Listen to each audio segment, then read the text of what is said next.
بسم اللہ الرحمن الرحیم۔ عزیز طلباء، آج کا ہمارا موضوع شاہ ولی اللہ کے سیاسی افکار۔ اس موضوع میں ہم شاہ ولی اللہ کے حالات، تعلیمات اور ان کے افکار کا ایک تعارفی جائزہ لینے کی کوشش کریں۔ سب سے پہلے شاہ ولی اللہ کے بارے میں ہمیں یہ علم ہونا چاہیے کہ ہماری متحدہ ہندوستان، پاکستان، بنگلہ دیش کے اندر جو موجود تاریخی طور پر مغلیہ سلطنت موجود تھی، شاہ ولی اللہ رحمۃ اللہ علیہ اس کے زوال کے سنگم پر واقع پیدا ہوئے، اور آپ نے یہاں کے مسلمانوں اور مقامی لوگوں کے سیاسی احیاء کے لیے، معاشرتی احیاء کے لیے، تہذیبی و تمدنی اور مذہبی احیاء کے لیے ایک مفکر کے طور پر کردار ادا کیا۔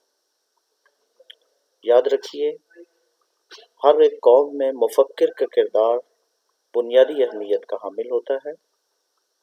جو قومیں اپنے مفکرین کو بھول جاتی ہیں تو لازماً وہ اغیار کے مفکرین کو اپنا مفکر بنا لیتی ہیں، جس کے نتیجے میں ادھار کے لیے ہوئے مفکرین ان کی قوم میں تبدیلی تو نہیں پیدا کر سکتے، البتہ مروبیت اور اس قوم کے زوال کو طویل ضرور کر سکتے ہیں۔ شاہ ولی اللہ نے زوال کے اس سنگم پر پیدا ہو کر بنیادی طور پر آپ کا تعلق مذہبی گھرانے سے تھا، تو لہٰذا مذہب کی فیلڈ میں آپ کی خدمات قرآن حکیم، علم حدیث، علم تصوف، علم تاریخ، اسی طرح معاشرتی اور سماجی علوم میں آپ کی خدمات نظریہ ارتفاقات کی صورت میں، سیاسی اور معاشرتی میدان میں آپ کی خدمات آپ کی تاریخی سیاسی کتابوں اور سیاسی افکار کی صورت میں۔ دلچسپ بات یہ ہے کہ شاہ ولی اللہ رحمۃ اللہ علیہ کے یہ افکار صرف اور صرف ایک فکر کے طور پر موجود نہ رہے، بلکہ آپ نے ان افکار پر عمل کے لیے جدوجہد کا آغاز کیا۔ شاہ ولی اللہ کا انتقال تو 1762 میں ہو گیا، لیکن شاہ ولی اللہ کے ان افکار پر ہندوستان میں، متحدہ ہندوستان میں، بر صغیر میں مسلسل جدوجہد جاری رہی۔ ہم یہ دیکھتے ہیں 19ویں صدی کے اوائل میں پورے ہندوستان میں، بر صغیر میں سب سے پہلے انگریز کے خلاف مزاحمت کا تصور شاہ عبدالعزیز کے فتویٰ دارالحرب کی صورت میں پیدا ہوتا ہے، جو کہ اسی خانوادہ سے تعلق رکھتے ہیں۔ 1831 میں مارکہ بالاکوٹ، جو کہ انگریز کے خلاف ایک مزاحمت کا آغاز ہوا، وہ بھی خانوادہ ولی اللہ ہی سے اس کا تعلق، حتیٰ کہ 1857 کی تحریک آزادی، اس کے اندر نمایاں کردار ادا کرنے والے جو علماء تھے وہ بھی خانوادہ ولی اللہ ہی سے تعلق رکھتے تھے۔ تو آپ کے افکار کا تعارف اس لیے بھی اہمیت کا حامل بن جاتا ہے کہ آپ کے افکار پر تاریخ میں تسلسل کے ساتھ جدوجہد بھی جاری رہی۔ ہم اب اپنے موضوع کی طرف بڑھتے ہیں۔ ہمارے موضوع میں درج ذیل عنوانات پر گفتگو کی جائے گی: شاہ ولی اللہ کے حالات، فکر شاہ ولی اللہ کی خصوصیات، شاہ ولی اللہ کے سیاسی افکار، اور آخر میں خلاصہ بحث ہو۔ گفتگو کا آغاز ہم شاہ ولی اللہ کے حالات سے کرتے ہیں۔ شاہ ولی اللہ رحمۃ اللہ علیہ 18ویں صدی کے بالکل ابتدا میں 4 شوال 1114 ہجری بمطابق 21 فروری 1703 میں پھلت میں پیدا ہوئے۔ آپ کے والد شاہ عبدالرحیم رائے پوری اور شاہ عبدالرحیم دہلوی رحمۃ اللہ علیہ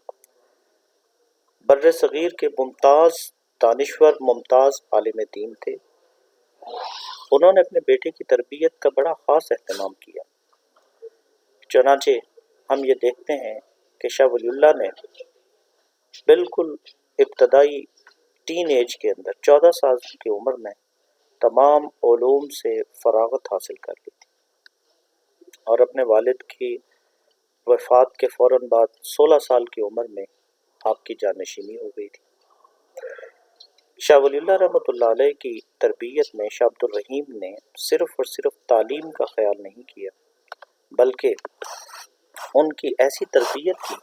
کہ جس کے نتیجے میں ان کو معاشرے کے مسائل سے آگاہی کا علم ہوا اور تعلیم دین کو معاشرے کے مسائل کو حل کرنے کے لیے استعمال کرنے کا موقع ملا۔ آپ کے والد کا انتقال 16 سال کی عمر میں ہوا اور آپ اس کے بعد صرف 16 سال کی عمر میں والد کے جانشین قائم ہوئے۔ والد کی جانشینی کے بعد آپ مدرسہ رحیمیہ میں پڑھاتے رہے، تدریس کرتے رہے، حتیٰ کہ اعلیٰ علوم کے حصول کے لیے 1703 میں، یعنی 27 سال کی عمر جب تھی آپ کی، تقریباً 10 سال آپ نے پڑھایا۔ آپ حرمین الشریفین مکہ مکرمہ تشریف لے گئے، وہاں آپ نے 2 سال قیام کیا، تقریباً 2.5 سال قیام کیا۔ اس دوران وہاں کے حرمین کا حیثیت علوم کے حوالے سے تاریخ اسلام میں ہمیشہ مرکز کی حیثیت رہی ہے، چنانچہ علماء ربانیین کا اجتماع ہمیشہ وہاں رہا۔ شاہ ولی اللہ نے ان سے اعلیٰ کتابیں جو کہ ہندوستان میں آپ نے نہیں پڑھی تھیں ان کو حاصل کیا، جس کے اندر علم حدیث کی تکمیل ہے۔ اس کے علاوہ دیگر وہ کتب جو کہ فلسفے کے اندر تاریخ کے اعتبار سے کتابیں تھیں، آپ نے ان کو حاصل کیا۔ 2.5 سال کے عرصے کے بعد 1732 میں آپ ہندوستان واپس تشریف لے آتے ہیں۔ سفر حرمین نے آپ کی زندگی میں بڑا گہرا اثر ڈالا۔ آپ نے سفر حرمین سے آنے کے بعد تصنیف و تالیف کا سلسلہ باقاعدہ طور پر شروع کیا، چنانچہ قرآن حکیم کا ترجمہ جس کا آغاز تو آپ نے جانے سے پہلے کر لیا تھا، لیکن اس کی تکمیل آپ نے حرمین سے واپسی کے بعد کی۔ فتح الرحمن کے نام سے آپ کا فارسی زبان میں ترجمہ عوام الناس کو قرآن شناسی کے لیے بہت اہمیت کا حامل ہے۔ اسی طرح سے حرمین سے آپ علم حدیث کی تکمیل کر کے واپس تشریف لائے تھے، لہٰذا پورے ہندوستان میں علم حدیث کے فروغ کے لیے آپ کے خدمات کی اہمیت کا اندازہ اس بات سے لگایا جا سکتا ہے کہ بر صغیر میں تمام کے تمام علم حدیث کی اسناد، چین آف نریٹرز، وہ شاہ ولی اللہ کے ذریعے سے ہی اوپر کی کڑی تک پہنچتے ہیں، یعنی پورے ہندوستان میں بالعموم علم حدیث کی سند کا آغاز شاہ ولی اللہ کے ذریعے سے ہوا۔ مزید برآں آپ نے علم حدیث کی پہلی بنیادی کتاب موطا امام مالک کی شروحات عربی اور فارسی زبان میں کی۔ حجت اللہ البالغہ کے نام سے آپ نے مایہ ناز کتاب تصنیف کی، جس میں علوم اسلامیہ، شریعت کو عقلی انداز میں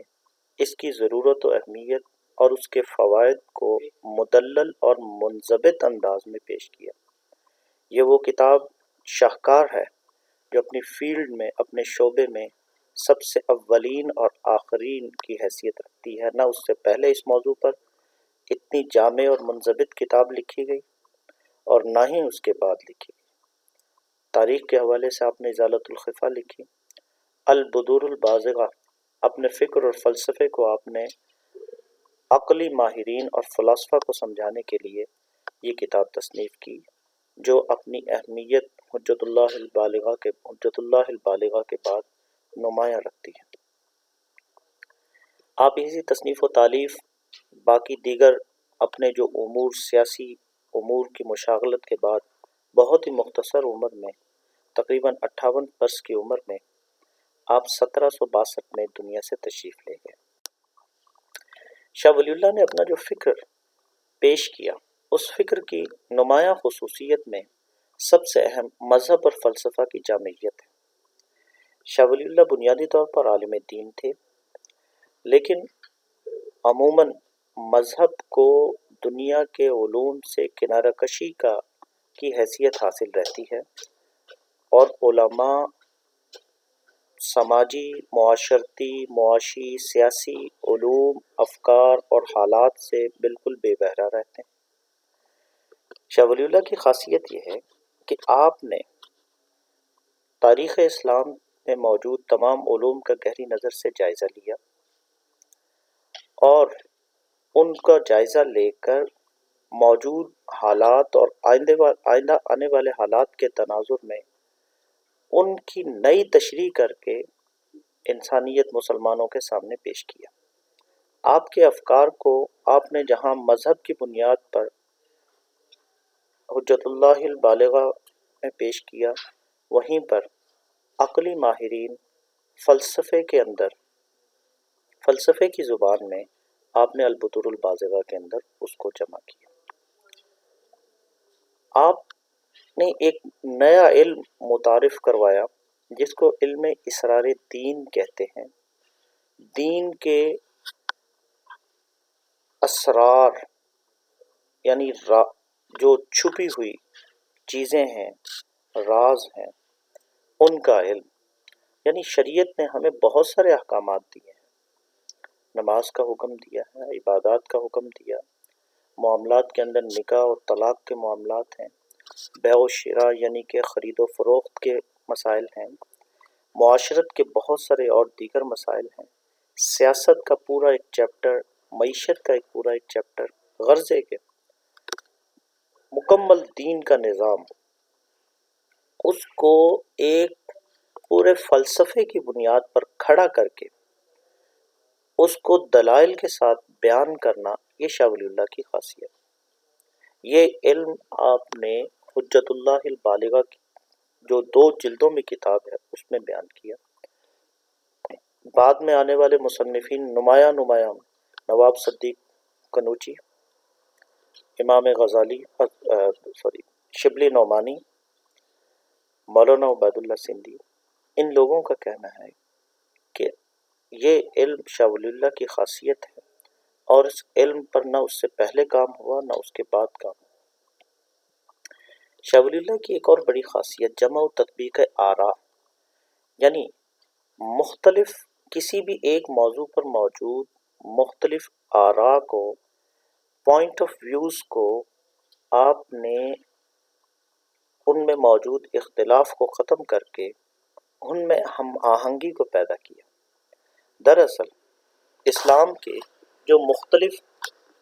علوم اور فنون مثلاً تصوف، مثلاً فقہ، مثلاً تفسیر، ان میں مختلف مفکرین نے اپنے اپنے دور، اپنی تاریخ اور اپنے بیک گراؤنڈ کے ساتھ جو مختلف آراء بیان کی تھی، ان کے متبعین ان آراء کی بنیاد پر آپس میں اختلاف کا شکار ہو رہے تھے۔ چنانچہ فقہ کے اندر موجود فقہ حنفی، فقہ شوافی، فقہ مالکی، فقہ حنبلی وغیرہ، تصوف کے اندر قادری، چشتی، سہروردی سلسلے وغیرہ، اسی طریقے سے تصوف کے اندر فلسفے کے ذریعے سے پیدا ہونے والا وحدت الوجود اور وحدت الشہود کا تصور، اسی طرح سے تفسیر کے اندر موجود مختلف مفسرین کی آراء، ان سب کچھ کے تناظر میں ان کے متبعین مختلف حصوں میں اور گروہوں میں بٹے ہوئے تھے۔ شاہ ولی اللہ نے بڑی گہری نظر سے ان آراء کا جائزہ لیا، اور آپ نے آنے والی انسانیت کے سامنے یہ واضح کیا کہ ان آراء کے اندر جو اختلاف ہے وہ بنیادی اختلاف نہیں، بلکہ یہ اختلاف ظاہری ہے۔ مثال کے طور پر فقہ کے اختلافات کو آپ نے بڑی تفصیل کے ساتھ الانصاف فی بیان سبب الاختلاف میں اس کی مختلف اقسام بیان کر کے ہر ایک فقہ کی تدوین کا بیک گراؤنڈ کیا تھا، اور اس تدوین کی بیک گراؤنڈ کی وجہ سے ان کا یہ نقطہ نظر بنا، اس وجہ سے ان کے ہاں یہ احکامات پائے جاتے ہیں، جبکہ اس کے مقابلے پر دوسری فقہ اس کا پس منظر مختلف تھا۔ اس پس منظر کے مختلف ہونے کی وجہ سے انہوں نے چند اصول مختلف اپنائے، جس کی وجہ سے ان کے احکامات بھی مختلف ہوئے، لیکن تمام کے تمام فقہ کا اصل جو مرجع ہے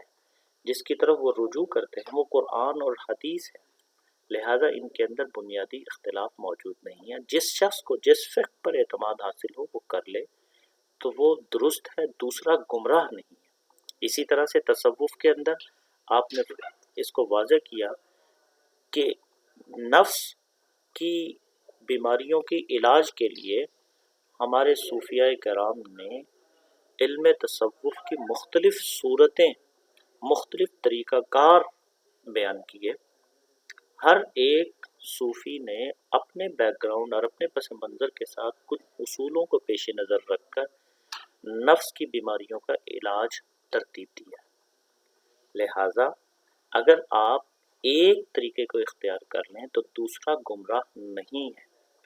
تو گویا کہ ایک ہم آہنگی آپ کے ذریعے سے علوم دینیہ میں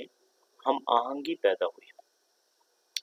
آپ کے فکر کی ایک خاص بات نظریہ ارتفاقات ہے۔ سوشو اکنامیکل فیلڈ میں آپ کا نظریہ ارتفاقات، اس کو ہم آگے چل کر پڑھیں گے، یہ آپ کی ایک خاص پہچان بنی۔ جس طرح ایک علم اسرار دین آپ کی ایک خاص پہچان اور آپ کا پیش کردہ تصور تھا، اسی طرح ارتفاقات نہ اس سے پہلے کسی نے اس پر بات کی اور نہ ہی اس کے بعد کسی نے اس پر بات کی۔ اتنا پہلی دفعہ قلم اٹھایا گیا اور اتنا جامع اور مانع قلم اٹھایا گیا کہ اس پر مزید گفتگو کی ضرورت نہیں، آپ اس پر عمل ہی کر سکتے ہیں، اس کے علاوہ کچھ نہیں۔ شاہ ولی اللہ کے فکر کی ایک اور خاصیت فکر و عمل میں یکسانیت ہے کہ آپ نے جو فکر پیش کیا وہ ایک خیالی اور تصوراتی نہیں تھا، بلکہ آپ نے خود اپنی زندگی میں اس فکر پر عمل کیا اور آپ کے بعد آپ کے خانوادہ، آپ کے متابعین نے اس پر تسلسل کے ساتھ اس عمل کو جاری رکھا۔ مفکرین کے ہاں عموماً یہ ایک کمی پائی جاتی ہے کہ ان کا فکر بڑا اعلیٰ ہوتا ہے لیکن وہ صرف اور صرف خیالی اور تصوراتی ہوتا ہے۔ جب عمل کے دھارے میں اس کو ڈھالا جاتا ہے تو اس کے اندر کچھ کمی پیشی اور کاٹ کی جاتی ہے۔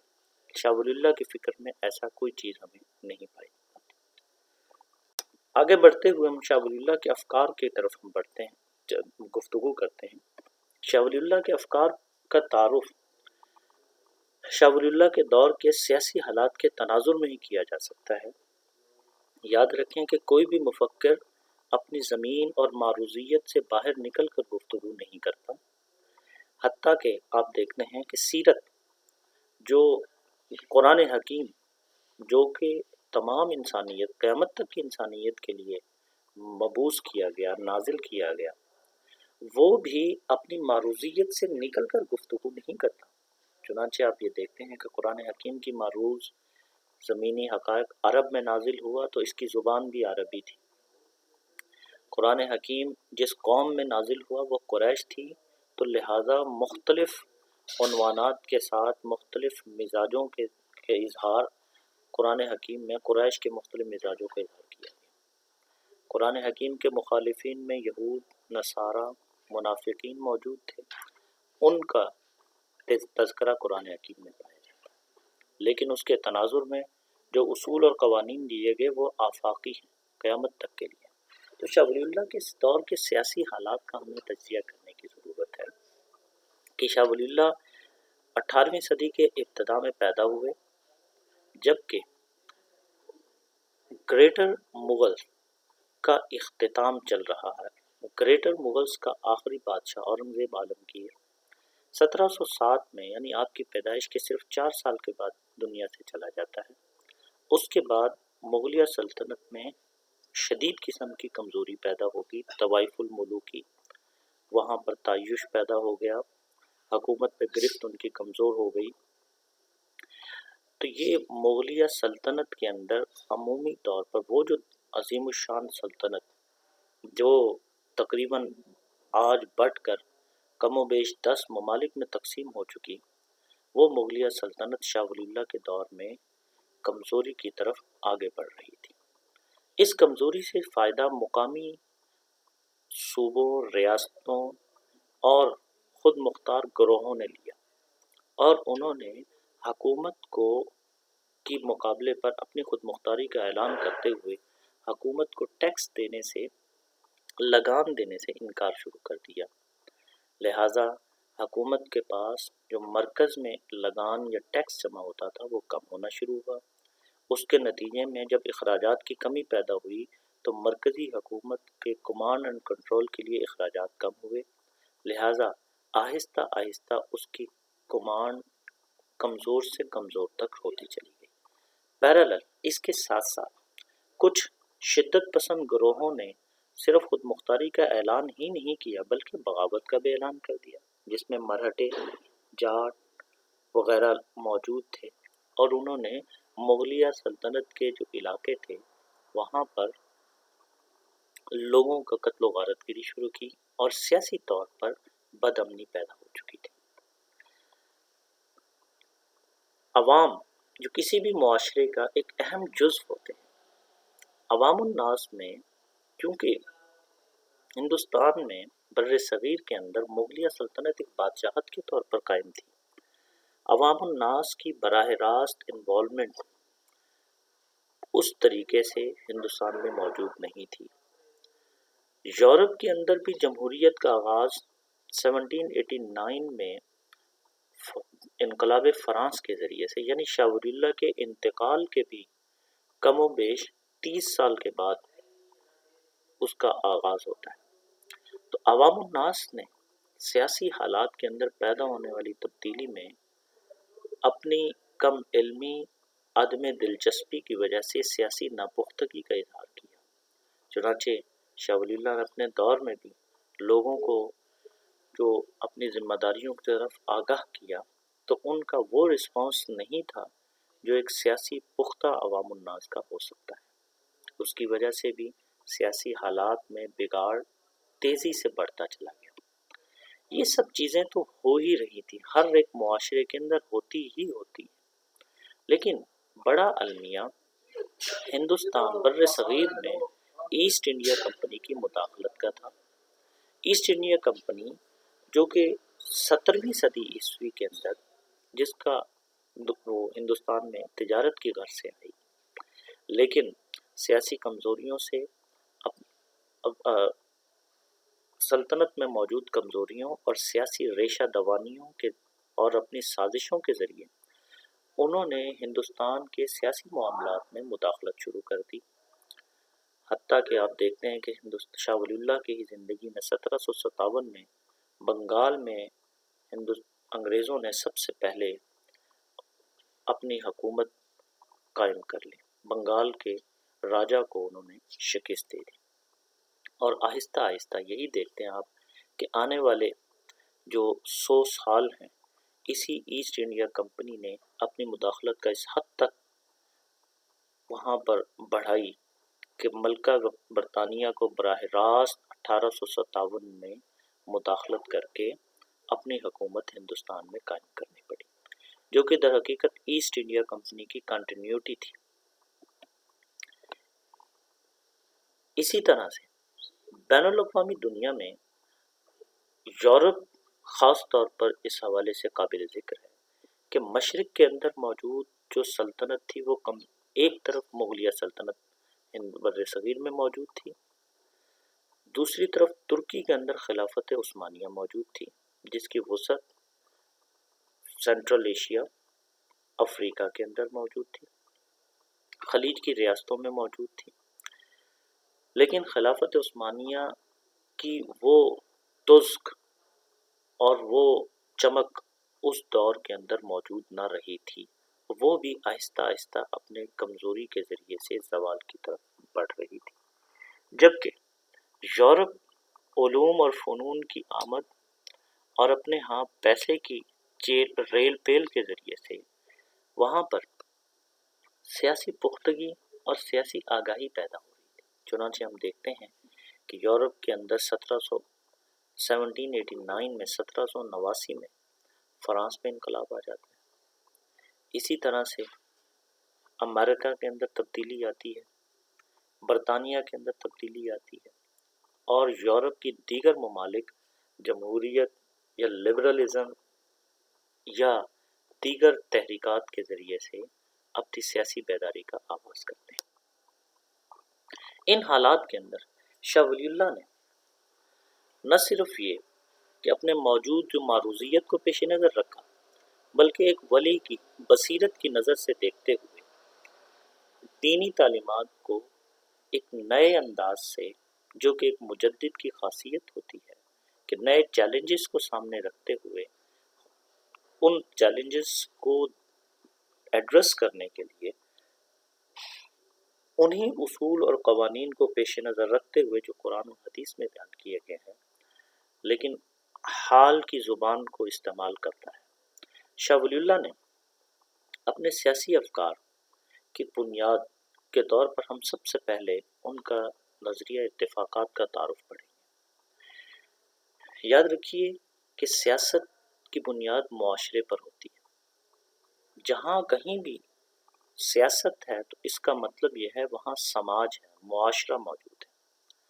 اور یاد رکھیے کہ سماج ایک منظم انسانی نظام معاشرے کا نام ہے، جہاں پر مختلف طبقات مل جل کر باہمی معاہدات کے ذریعے سے رہتے ہیں۔ شاہ ولی اللہ نے انسان کی پیدائش سے لے کر، بلکہ کائنات کی پیدائش، دنیا کی پیدائش سے لے کر، پہلے انسان کی پیدائش سے لے کر بین الاقوامی ترقی تک کے جتنے بھی ادوار انسان کی زندگی میں ممکن ہو سکتے ہیں اور انسانی معاشرہ جن فیزز سے ہو کر گزرتا ہے، ان سب کا تعارف قرآنی اور دینی تعلیمات کے تناظر میں پیش کیا اور اس منظم آپ کے اس علم کو نظریہ ارتفاقات کا نام دیا جاتا ہے۔ دراصل شاہ ولی اللہ اپنے اس نظریے کے ذریعے اپنے قاری کے سامنے یہ پیش کرنا چاہتے ہیں کہ دین ایک معاشرہ پیدا کرنا چاہتا ہے۔ دین انفرادیت کی سوچ نہیں دیتا، بلکہ دین ایک معاشرے کے ذریعے کے اندر رہ کر انسان کی فلاح اور بہبود کا نظام پیش کرتا ہے۔ لہٰذا ہر ایک فرد کے لیے ضروری ہے کہ وہ ایک فرد کے ساتھ ساتھ معاشرے کی فلاح و بہبود اور معاشرے میں اپنا مثبت کردار ادا کرنے کے لیے دور کے تقاضوں کے پیش نظر اپنا عمل کرے۔ چنانچہ انفرادی زندگی، آپ کی خاندانی زندگی، قومی زندگی اور آخری لیئر آپ کی بین الاقوامی زندگی، تمام کے تمام لیئرز میں جو دینی تعلیمات ہیں، انبیاء کی بعثت ہے، وہ اسی سے متعلق رہی کہ ایک صالح اجتماعیت پیدا کی جائے۔ دین کے تمام احکامات ثواب کے حصول کے لیے نہیں ہیں، یعنی ان کا مقصد صرف اور صرف نیکی اور ثواب حاصل کرنا نہیں، بلکہ ان اعمال کا اصل مقصد دنیا کے اندر ایک صالح اجتماعیت کو پروان چڑھانا ہے۔ لہٰذا شاہ ولی اللہ نے ان ارتفاقات کے اندر انہی چیزوں کو بیان کیا۔ قرآن حکیم میں کہا گیا تعاونوا علی البر والتقوی، جو بر اور تقوی ہے اس پر تعاون کریں ایک دوسرے کا، ولا تعاونوا علی الاثم والعدوان، جو گناہ ہے، اسم ہے اور سرکشی ہے، ظلم ہے، اس پر تعاون سے روگردانی اختیار کیجیے۔ معاشرہ باہمی تعاون سے، معاہدات سے ہو کر ملتا ہے۔ باپ اور بیٹے کا ایک تعاون موجود ہوتا ہے، میاں اور بیوی کا تعاون موجود ہوتا ہے، سوشل معاہدات موجود ہوتے ہیں۔ وہ معاہدات کی بقا تعاون پر ہی مشتمل ہے۔ خریدار اور بیچنے والے کا ایک تعاون موجود ہوتا ہے، اگانے والے کا اور صنعتکار کا تعاون موجود ہوتا ہے، حتیٰ کہ حکمران کا اور عوام کا تعاون موجود ہوتا ہے۔ شاہ ولی اللہ اسی معاشرے کی بقا کے لیے تعاون باہمی پر خاص زور دیتے ہیں۔ اسی طرح سے آپ نے دینی تعلیمات کی جو تشریح اپنے افکار میں بیان کی، اس میں سماج کی اہمیت رکھی۔ شاہ ولی اللہ کے سیاسی افکار میں دوسرا اہم تصور جمہوریت کا ہے۔ شاہ ولی اللہ جس دور میں پیدا ہوئے، جس دور میں آپ نے افکار کو پیش کیا، وہ یقیناً بادشاہت کا دور تھا، لیکن شاہ ولی اللہ حالات کی تیزی سے پلٹا کھاتی ہوئی تبدیلی کو محسوس کرتے ہیں، اور آپ اپنے سیاسی افکار کے بحث میں یہ واضح کرتے ہیں کہ اگر کہ آپ کے دور کے اندر جو حالات موجود ہیں وہ تو یہی ہیں کہ ایک شخص موجود ہوتا ہے، جس شخص کی وہ کوالٹیز آپ وہاں پر بیان کرتے ہیں کہ جو لیڈر ہے، بادشاہ ہے، وہ بادشاہ کی کوالٹیز اگر ممکن نہ ہوں، اور جو یقیناً آہستہ آہستہ ان کی لوگوں کے اندر علوم کے اندر اسپیشلٹیز پیدا ہونے کی وجہ سے ایک شخص کے اندر ان کوالٹیز کا جمع ہونا ناممکن ہے، تو پھر آپ تصور پیش کرتے ہیں اجتماع عقلاء مبرزین، یعنی معاشرے کے سمجھدار اور دانشور سماجی علوم کے ماہر لوگوں کا ایک پارلیمنٹ بنائی جائے، اور اس پارلیمنٹ کے اندر سے ہی ایک لیڈر کو منتخب کر کے اس کے ذریعے سے ملکی معاملات کو چلایا جائے۔ شاہ ولی اللہ کا یہ تصور یورپ کی جمہوریت سے پہلے کا تصور ہے۔ شاہ ولی اللہ نے البدور البازغہ 1740 کے عرصے کے درمیان میں لکھی، جبکہ آپ کو پتہ ہے کہ یورپ میں جمہوریت کا سب سے پہلے انقلاب 1789 میں آتا ہے۔ تو بہرحال شاہ صاحب کے باقی جتنے بھی افکار ہیں، مشاورت کی اہمیت آپ کے ہاں پائی جاتی ہے، آپ مشورے کو ضروری قرار دیتے ہیں، آپ سلیکشن کے اندر ان لوگوں کے صاحب الرائے جو لوگ ہیں بادشاہ کو لازم قرار دیتے ہیں کہ ان کو سلیکٹ کر کے اپنے قریب رکھے تاکہ اس سے مشاورت کے ذریعے سے معاملات کو اختیار کیا جائے۔ شاہ ولی اللہ کے سیاسی افکار میں ایک اور اہم بات اخلاق اور معیشت کا باہمی ربط ہے۔ سیاست کا بنیادی مقصد لوگوں کے مختلف آراء، مختلف ترجیحات کے درمیان موجود اختلاف کو ختم کر کے ان کے اندر ایک کجروی کو دور کرنا اور ان کے اندر بگاڑ کو ختم کرنا ہوتا ہے۔ اخلاق کا بھی ہمیشہ یہی مقصد ہوتا ہے۔ جو اخلاقی مفکرین دنیا بھر میں تاریخ کے اندر گزرتے رہے، اخلاق پر بحث کی ہے، انہوں نے انسانی نفس کے اندر موجود بیماریوں اور اس کی کجروی کو ختم کر کے اس کی بہتری کے لیے چند اصول اور ضوابط پیش کیے ہیں۔ لیکن تمام دنیا اخلاق کی اندر ایک کامن بات یہ ہے کہ انہوں نے اخلاق کو معیشت کے ساتھ نہیں جوڑا۔ ان کی اس سے کوئی بحث موجود نہیں ہے کہ ایک شخص جس کی معیشت جو بنیادی ضروریات ہیں وہ پوری ہو رہی ہیں، تو اس کے اخلاق کی کیفیت کیا ہوگی، اس کے درستگی کا کیا طریقہ کار ہوگا، اور ایک وہ شخص کہ جس کی بنیادی ضرورتیں ہی پوری نہیں ہو رہی، اس کے اخلاق کی بہتری اور اس کے اندر اعلیٰ اخلاق کو پیدا کرنے کے لیے کیا کیا جا سکتا ہے۔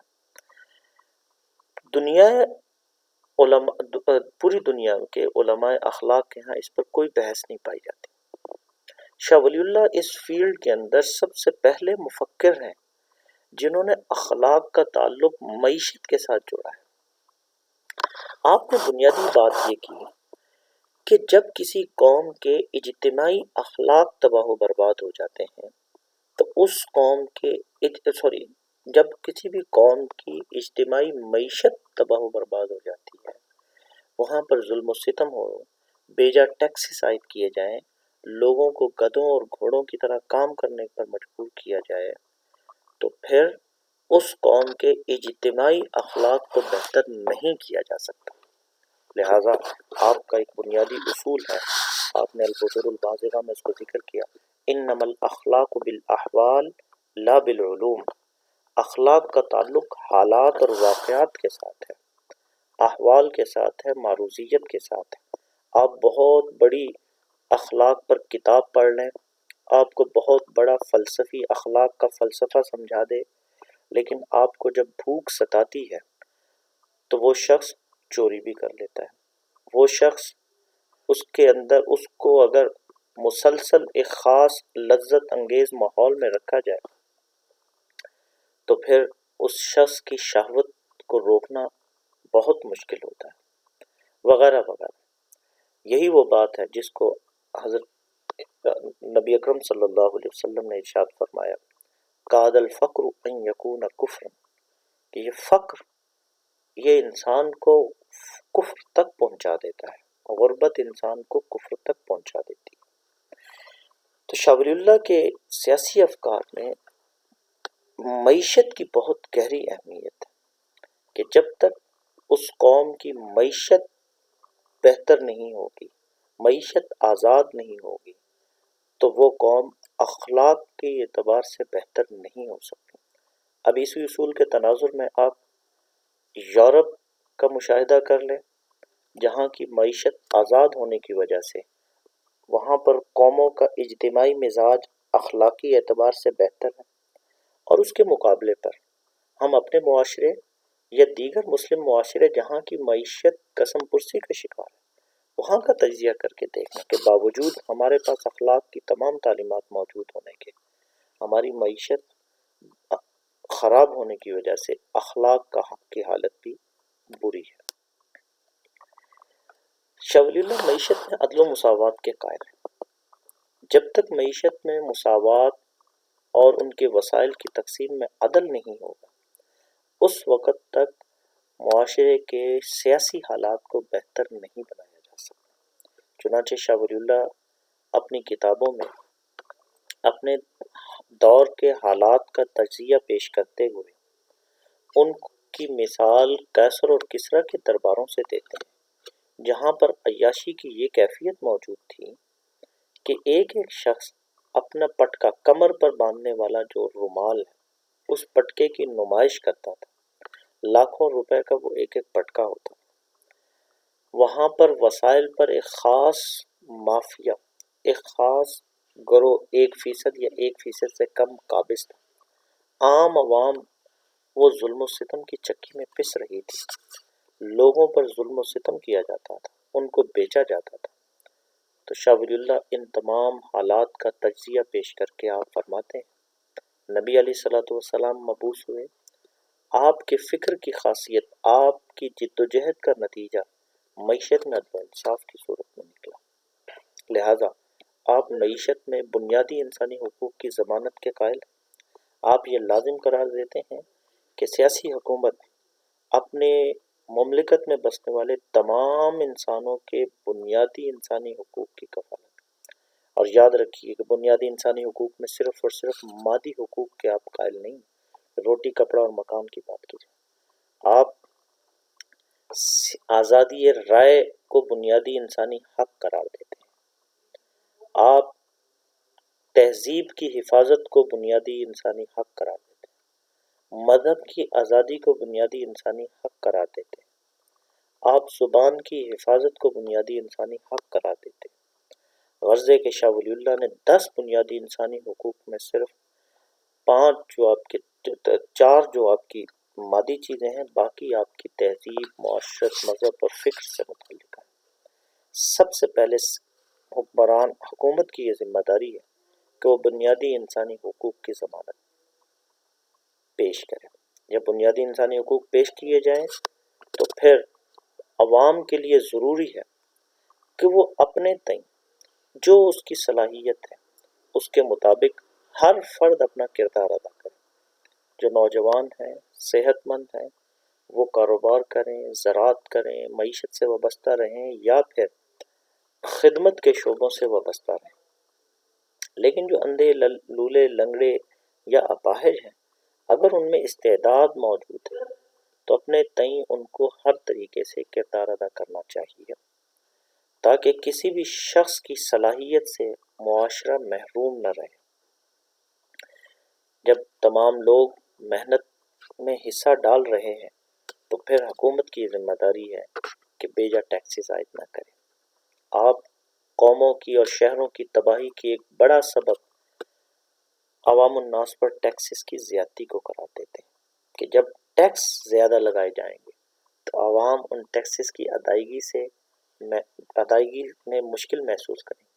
لہٰذا عدم اعتماد پیدا ہوگا، عوام مشکل کا شکار ہو کر زیادہ محنت کریں گے،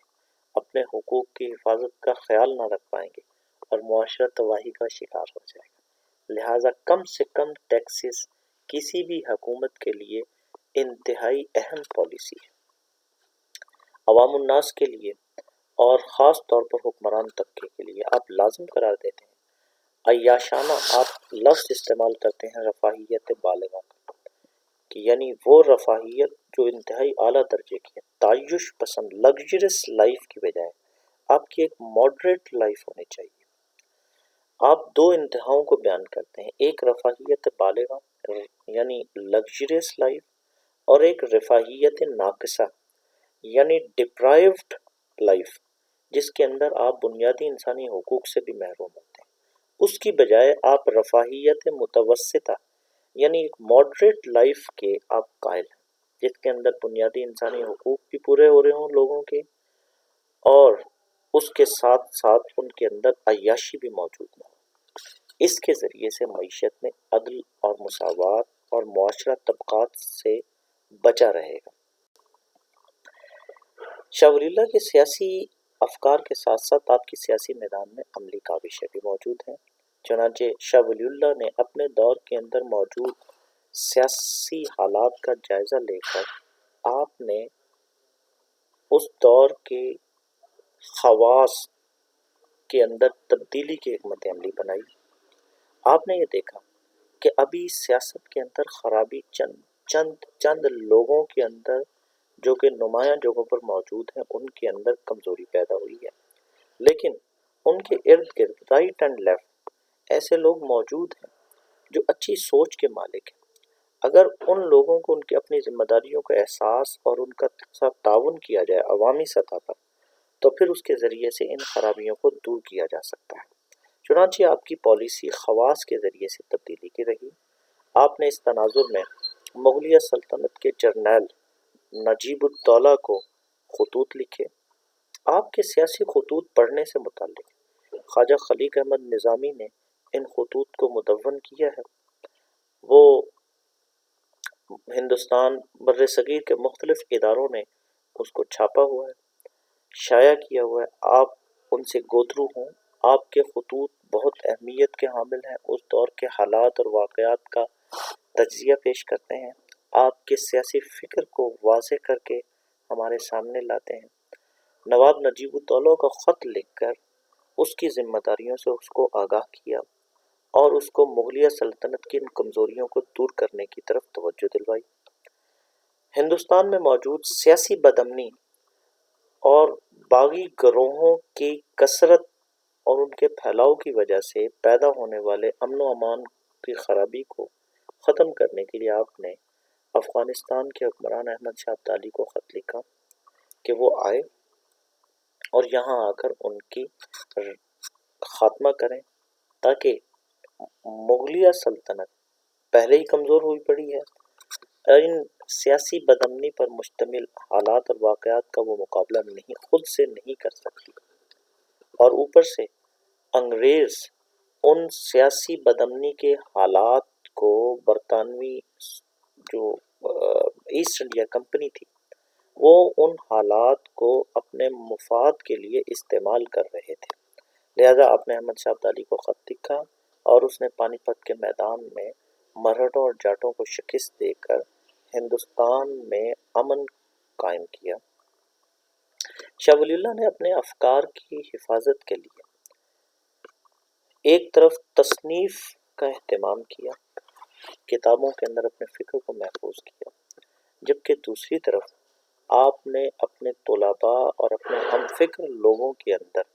کو ایک پلیٹ فارم پہ متحد کر کے اپنے افکار پر جد و جہد کے لیے ان کو میدان عمل میں اتارا۔ آپ کی جماعت کے اندر آپ کے کزن شاہ محمد عاشق فلدی، مولانا محمد امین کشمیری، آپ کے بڑے بیٹے شاہ عبدالعزیز اور اسی طریقے سے بیسیوں اور بڑے بڑے اہل علم موجود تھے، جنہوں نے شاہ ولی اللہ کے افکار کو مدون کیا اور اپنے اپنے علاقوں میں ان کے پھیلاؤ اور آپ کی اس جد و جہد کو میدان میں لانے کے لیے کردار ادا۔ تو گویا کہ شاہ ولی اللہ کے افکار کا ایک تعارفی جائزہ ہمیں یہ واضح کرتا ہے کہ شاہ ولی اللہ بر صغیر کے وہ مفکر ہیں جنہوں نے ایک درست وقت پر حالات اور واقعات کا تجزیہ کر کے مذہب کی روشنی میں، قرآن اور سنت کی روشنی میں ان کا ایک درست حل پیش کیا، جو حل ہمیں ان مسائل سے نکلنے میں بھی مدد دیتا ہے اور اس معاشرے کی ترقی کے اندر کردار ادا کرنے کے حوالے سے بھی ہمیں مدد دیتا ہے۔ شاہ ولی اللہ کے افکار اگرچہ کہنے کو تقریباً 300 سال پرانے ہو چکے ہیں، لیکن یاد رکھیے شاہ ولی اللہ کے افکار اپنے اصول اور قوانین کے حد میں وہ آج بھی زندہ ہیں۔ بر صغیر کی معروضیت کے تناظر میں شاہ ولی اللہ کے افکار کو پڑھنا، ان کو سمجھنا اور ان پر بحث کرنا علمی حلقے کے لیے بہت ضروری ہے۔ بہت شکریہ۔ السلام علیکم۔